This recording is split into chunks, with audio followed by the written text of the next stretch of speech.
BRS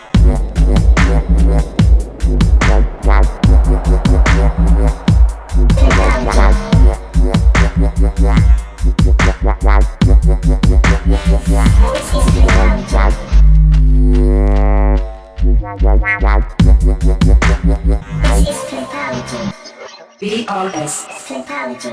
Episode 1, Style. So styles tends to not only separate man, you know, because they have their own doctrines, and then the doctrine became the gospel truth, you know, that you cannot change, you know.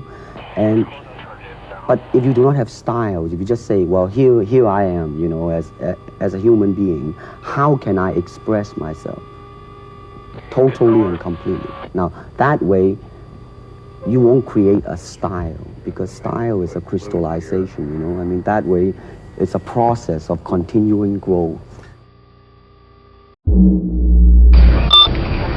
So how I would define style would probably be, very simply put, just what a flipper does and how they do it. Certain flippers, a lot of times, will do a lot of fanning and transfers, and then you have other flippers, a lot of times will do a lot of rollovers and twirling. Some will do just a lot of technical stuff. And then, you know, in the how they do it, you know, some they move around, they dance, some just try to do it fast, some do it slow. You know, really it all combines together to create a flipper style. And what'll really make them stand out and just truly just set them apart from everyone else is how well they do it and how well they can present what they're doing.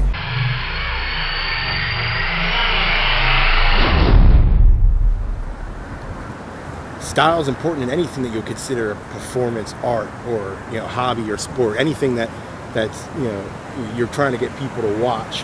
It's not just for the skill or technique or you know, how well you execute something, but the style in which you do it, the way you make it your own. To me, style is more important than almost anything. I mean, obviously you've got to know how to complete a trick and how to do something that you're trying to execute, but until you can really make something your own, it doesn't really separate you from anywhere else, and it really doesn't become something that's interesting to look at.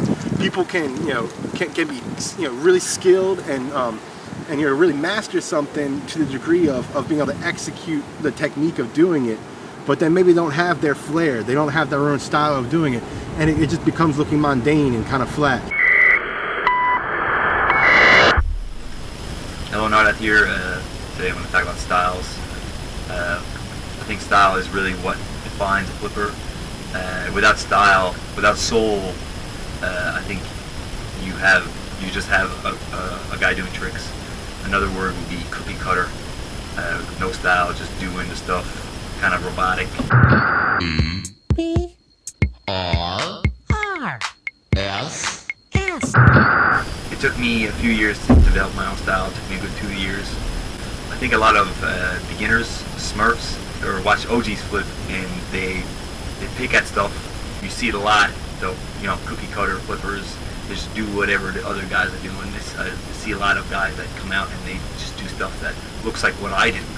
And eventually, once they start getting better and evolving on their own, that's when they start developing their own style. If I had to define my own style in 3 words, probably fast. People say I'm pretty fast. Smooth. I like to make sure everything I do is smoothened out. And, you know, if you keep it smooth, you can go a little faster. And rollovers. I do a lot of rollovers.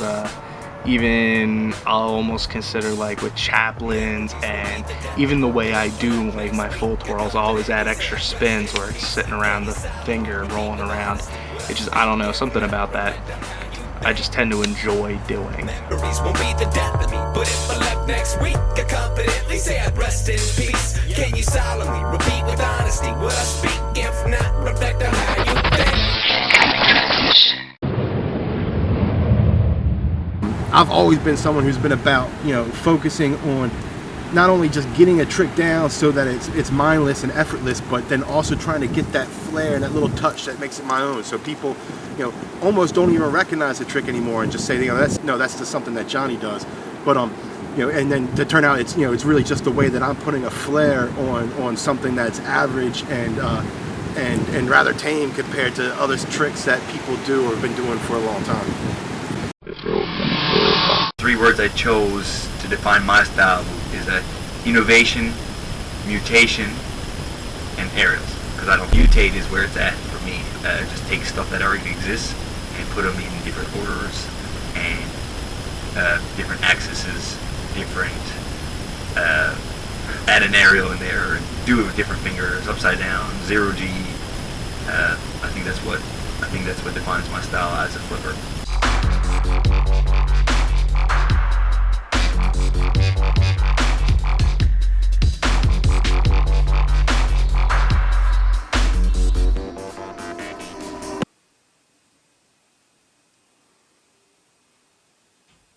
With all the flippers today, it seems pretty obvious that all it takes is a little dedication and not being afraid of getting cut before you can execute some pretty technical tricks. But not until you really focus on getting those tricks to a point where they're your own and that you've got your own flair and your own style to them, do you really make that flipping. Does that really become something that people want to watch? That's something that's entertaining. And you have a bunch of people nowadays, especially new flippers, they come up, they look at OGs, they see what they do, and then they'll try to take that style, and that's kind of what they know. So that's what they'll do. They see, oh, okay, well that's good, I'll do that.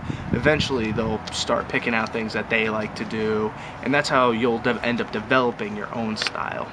What would flipping be without style? I mean, volley songs in general, everything. Sure, it came from a necessity of trying to have a knife that you could open with one hand, but there's ways to accomplish that. The volley song became popular in general as a tool just because of its style. Style is everything. 1, 2, 3, 4, 5, 6, 7, 8. Alien danger. 1, 2, 3.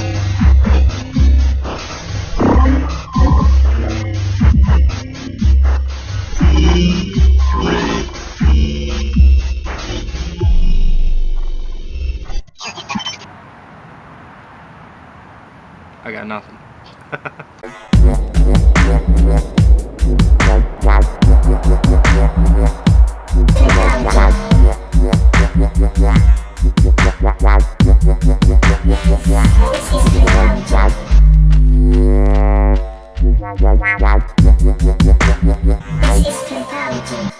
BRS Flipology.